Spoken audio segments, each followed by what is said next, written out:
Dimitri Pavlenko. 8h42, encore une semaine politique de haute intensité, si j'ose dire. Lors de son allocution mercredi, Emmanuel Macron a donné 48 heures aux oppositions pour dire si elles étaient prêtes à collaborer. L'ultimatum expire dans quelques heures. Le chef de l'État doit repasser par Paris avant de repartir. Obligation internationale oblige. Alors, c'est une véritable guerre des nerfs qui s'est engagée entre le président et les oppositions. La question qu'on va se poser dans un instant, mais qui est au pied du mur en réalité, comme disait Catherine Ney à l'instant, où est le pouvoir aujourd'hui? Qui commande, l'Élysée ou l'Assemblée nationale? Bonjour Philippe Val, enfin rebonjour plus exactement. Bonjour Dimitri. Et Yves Tréhard, le directeur adjoint de la rédaction du Figaro. Bonjour Dimitri. Bonjour Yves. Tiens, mais avant d'aborder cette question, où est le pouvoir? J'aimerais qu'on rebondisse sur ce que nous disait Catherine Ney à l'instant concernant le sort d'Elisabeth Borne. Emmanuel Macron peut-il s'en passer ou doit-il s'en débarrasser selon vous? Non, à mon avis, ça ferait très mauvais effet s'il la congédiait. On est dans une période un peu de flottement, qui est très intéressante d'ailleurs, et qui va peut-être aboutir à un petit rééquilibrage des pouvoirs dans notre pays qui serait pas malsain. En revanche, je pense que dans ces conditions-là, précisément, eh bien, il a tout intérêt à la garder. Ça ferait vraiment... Vous voyez, il a une séquence internationale où il va faire des allers-retours entre l'étranger et Paris.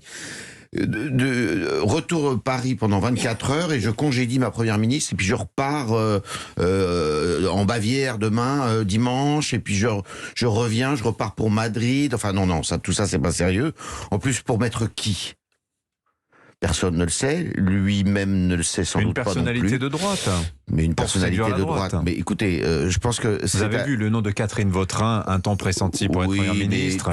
Tout ça maire de Reims, issu des LR. Tout ça ne fait pas, si vous voulez, ça manque de constance. C'est ce qu'on veut d'un président de la République, c'est de la constance.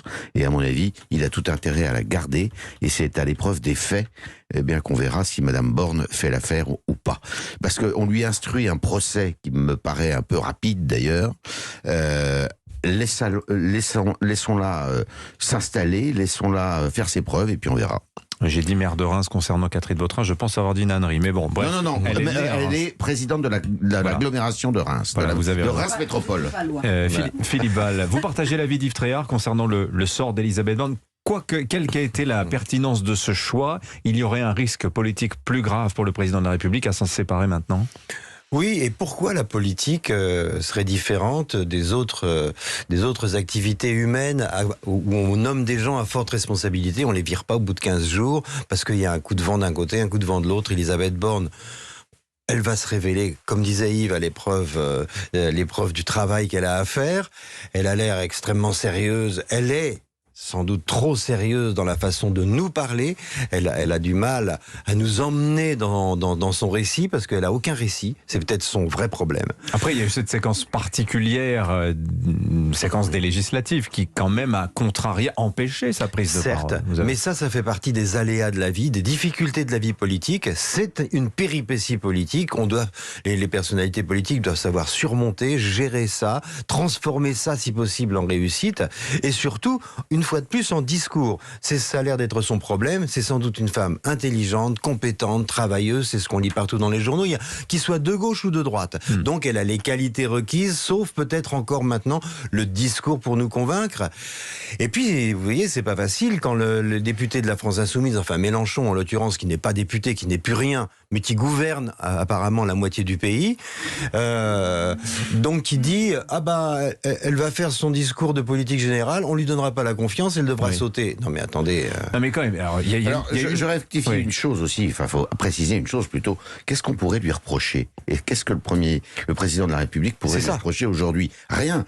L'épreuve de vérité, la première épreuve de vérité, ça va évidemment être le discours de politique générale. Chacun sait le 5 juillet.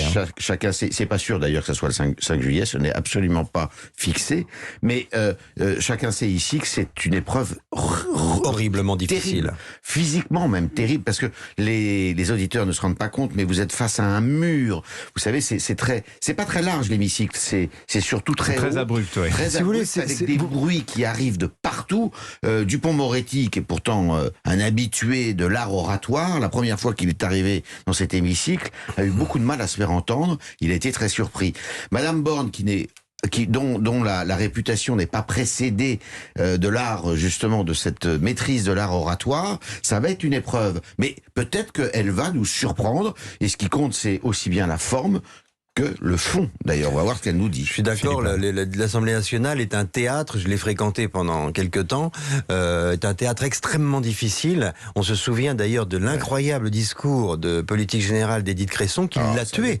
Et si Édith Cresson, ça s'est si mal passé, la première femme Premier ministre, c'est que son discours de politique générale a été un bide noir. Si tu rates ton discours de politique générale, t'as raté Matignon. Ah oui. Exactement. Ouais. Très intéressant. C'est cruel, hein. Tiens, Catherine Ney, non, mais la chance d'Elisabeth Borne, qui n'est pas une oratrice, c'est qu'elle a un timbre de voix assez de baryton basse, presque, vous voyez. Tandis que c'était la voix de Cressel, d'Édith Cresson, qui était surtout insupportable au tympan des gens, vous voyez. Et donc, ce qu'elle disait était intelligent, mais la façon dont elle le disait était insupportable.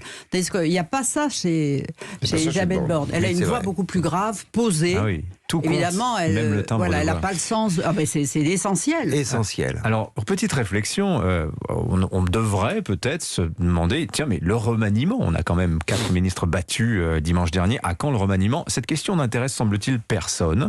Tout le monde ayant les yeux braqués sur ce qui se passe actuellement à l'Assemblée nationale. D'ailleurs, on apprend dans la presse que Gérald Darmanin, ministre de l'Intérieur, un poste extrêmement puissant, a un temps songé à être candidat à la présidence de l'Assemblée nationale. Tiens, j'en viens donc à ma question. Le pouvoir est-il en train de glisser, de changer de rive de la Seine, passant de l'Élysée, des ministères, à l'Assemblée nationale, Yves Tréhard?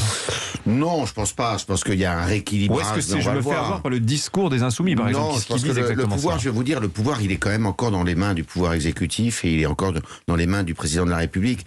C'est là où on va voir sa maîtrise, justement, de ce pouvoir et de voir s'il arrive à obtenir des majorités. Et à maîtriser et à dompter ce pouvoir législatif qui est complètement éclaté. C'est la première fois qu'on se retrouve avec une 4e République dans les institutions de la 5e République. Il va lui falloir trouver des majorités. Mais on a eu des présidents, un président habile notamment à manipuler le Parlement. Bien sûr. Je pense à François Mitterrand, par exemple. Exactement. Mais ça va pas être aussi bizarre que ça puisse être pareil. D'ailleurs, c'était Guy Carcassonne, pour dire la vérité, qui était dans l'ombre, qui était un conseiller agrégé de droit public, qui était dans l'ombre de Michel Rocard, qui effectivement tirait les fils. Mais à l'époque, il y avait le 49.3 qui permettait justement de faire passer des textes sans trop s'occuper de ce qui se passait à l'Assemblée nationale. Mais là, ça va être différent. Il va pas être obligé de chercher des majorités. Il va être obligé de jouer. Ça va être l'Assemblée de l'abstention. Parce que, en fait, vous allez avoir 230 députés qui vont être régulièrement contre le Rassemblement national et puis la gauche. Et puis vous allez avoir 245-250 députés qui vont être pour, c'est la majorité présidentielle. Et tout va reposer sur un groupe composé d'une 60aine de députés républicains et de quelques députés de gauche. Ils s'abstiendront. Et toute l'astuce du pouvoir exécutif, c'est d'obtenir leur abstention. Ça va être la chambre de l'abstention. Et s'ils s'abstiennent, les textes passeront. Parce que ce qu'il faut dire à nos auditeurs aussi, c'est qu'il suffirait que les deux flotteurs de gauche et de droite bien sûr, s'abstiennent. Non, que le milieu, que les républicains s'abstiennent pour que les textes passent. C'est bien ça. Parce que, il faut le dire aussi à nos auditeurs, la plupart des textes passent pas avec la majorité absolue. Ils passent avec la majorité relative. Et donc, ça suffira. Voilà. C'est comme ça que ça se passera. Je suis complètement d'accord avec Yves, sinon ça ne peut pas marcher. Ça ne peut pas marcher et si on arrive au moment, si ça ne se passe pas comme ça se passera vraisemblablement comme ça. Bah oui. Mais si ça ne se passe pas comme ça, on arrivera au moment de voter le budget. Et si on ne peut pas voter le budget, parce que... c'est le seul texte qui a quand même... Alors là, on peut faire le 49.3. Voilà, c'est ce que j'allais dire. On peut faire le 49.3, mais avec quelles conséquences aujourd'hui? Parce que le 49.3... Politiquement, c'est vrai que c'est devenu un chiffon rouge, alors que c'est dans la Constitution, ça passe pour de l'autoritarisme, ce que ça n'est pas. Mais bon, dans l'opinion des gens, et surtout dans l'opinion de l'opposition, telle qu'elle l'enflamme via les réseaux sociaux, etc., ça sera comme un coup d'État aujourd'hui d'utiliser le 49.3. Donc ils vont regarder de très près. Mais est-ce qu'on peut dire, Yves Tréhard. Alors, parce qu'il y a beaucoup de questions se posent, par exemple sur la participation du Rassemblement national. On a entendu un Jordan Bardella beaucoup plus finalement constructif dans sa réaction au message d'Emmanuel Macron mercredi que ne l'a été par exemple Olivier Marleix, le nouveau patron des députés LR, qui dit « Moi, on ne m'achètera pas, la minorité présidentielle ne m'achètera pas ». C'est ce qu'il dit dans le Parisien. Oui, mais il faut se méfier des postures, vous savez, tout ça. Ils ont en tête une chose, 2027. C'est ça aussi qui sauve le président de la République. Il n'a pas le droit de se représenter. Donc les autres, qu'est-ce qu'ils vont faire? Ils vont essayer de montrer qu'ils sont responsables pour 2027. Ils sont obligés de se montrer responsables. Parce que si le premier qui tire va être tenu pour responsable du chaos. Vous ne pouvez pas être responsable du chaos, tenu pour responsable du chaos. Alors la gauche, peut-être, le voudra-t-elle, ou le peut-elle, mais par exemple, ce qui est tout à fait étonnant, c'est de voir l'attitude de Madame Le Pen. Madame Le Pen qui avait dit qu'elle ne se représenterait probablement pas en 2027, là, à mon avis, elle est sur orbite pour 2027, elle organise tout pour faire en sorte de pouvoir être élue dans 5 ans. Et cette fois-ci, je peux vous le dire, c'est possible. Pourquoi? Ah oui. Parce que l'exercice reste parce que la dynamique est de ce côté-là. Ouais. Alors, la France insoumise, si on fait abstraction de leur alliance bidon de la NUP, la France insoumise a doublé, peut-être à peu près, à doubler ses sièges. Tandis que la France insoumise, toute seule. Oui. Marine Le Pen, elle est passée de 3 à 89. Oui. Donc, le 7, pardon. 7 à 89. Pardon, mais Catherine me fait signe.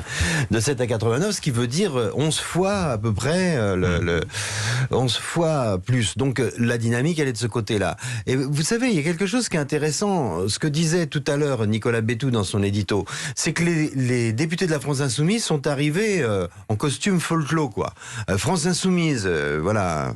Tandis que les députés du Front National, enfin du Rassemblement National, sont impeccablement arrivés avec des costume, cravate, exactement comme l'Assemblée le demande, en gros, selon le protocole. Ça dit tout, c'est-à-dire qu'il y a une normalisation, il y a une recherche de normalisation et une volonté de participation, de se montrer, ce qui est le contraire de Mélenchon, qui lui joue toujours, parce que c'est son truc, il joue toujours la rue contre le suffrage universel, la rue contre le Parlement, la rue contre les institutions. Un mot pour terminer, Yves Tréhard, vous publiez ce matin un sondage concernant Emmanuel Macron qui montre exactement ce qu'annonçait Vincent Trémollet de Villers du Figaro également mercredi, que voilà le contre-choc pour Emmanuel Macron du résultat des élections législatives dans les sondages d'opinion, auprès des Français directement.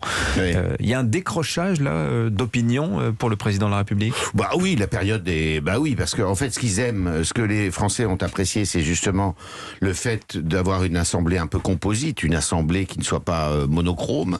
Et d'une certaine façon, c'est d'avoir élu cette assemblée, c'était un désaveu du président de la République qui cherchait, lui, une majorité absolue. C'est difficile d'interpréter quand même ce choc de légitimité. Mais c'est le paradoxe français, c'est l'art d'être français, justement. Vous savez, le président de la République, au début de son quinquennat précédent, avait dit il y a un art d'être français. Eh ben, l'art d'être français, il l'a. Il avait dit il faut, en plein cœur de la crise sanitaire, il faut savoir se réinventer. Moi, le premier. Mais les Français se sont réinventés. Ils ont réinventé le pouvoir législatif sous la Ve République. Maintenant, c'est au président de la République de s'en accommoder, de se réinventer lui-même, puisqu'il veut se réinventer. Il va devoir réinventer son art de gouverner, son art de présider, avec un pouvoir législatif qui sera probablement un peu plus turbulent et probablement un peu moins, je dirais, à sa botte. Et après tout, c'est ce que les Français souhaitaient. Ils souhaitaient un rééquilibrage des pouvoirs. Je suis pas sûr que ça soit un rééquilibrage des pouvoirs, mais c'est un avertissement. En tous les cas, on paye l'erreur politique de Chirac, de la concordance des temps de l'élection du président de la République et de l'élection de l'Assemblée nationale. La question que je me pose, à laquelle je n'ai pas la réponse, peut-être l'avez-vous, c'est les Français, en donnant des groupes importants, soit à la NUPES, soit au Rassemblement national, quel message ont-ils voulu adresser? Ils veulent d'autres réformes que celles proposées par Emmanuel Macron, ou ils veulent tout simplement la pause du réformisme? Non, c'est pas la pause du réformisme. D'abord, il faut pas oublier une chose, c'est que 54% des Français n'ont pas voté. C'est ça le plus grave. Bien sûr. Le principal des enseignements de cette élection législative, c'est que plus d'un Français sur deux se tourne le dos au scrutin, et non pas par indifférence, beaucoup par rejet, par colère, par ça ne sert plus à rien. Et ça, c'est grave. Et ceux qui sont aujourd'hui élus devraient bien s'en inquiéter de ça. Et justement, rattraper essayer de rattraper ce qui peut être rattrapable. Après, les Français, je pense qu'ils sont pour, évidemment, des réformes, mais lesquelles Oui, voilà. That is the question. Eh ben, on terminera sur cette question. Merci à tous les deux et à tous les trois même. Monsieur Catherine Ney, restez avec nous. Philippe Val, Yves Tréhard, directeur adjoint de la rédaction du Figaro. Merci, messieurs. Merci.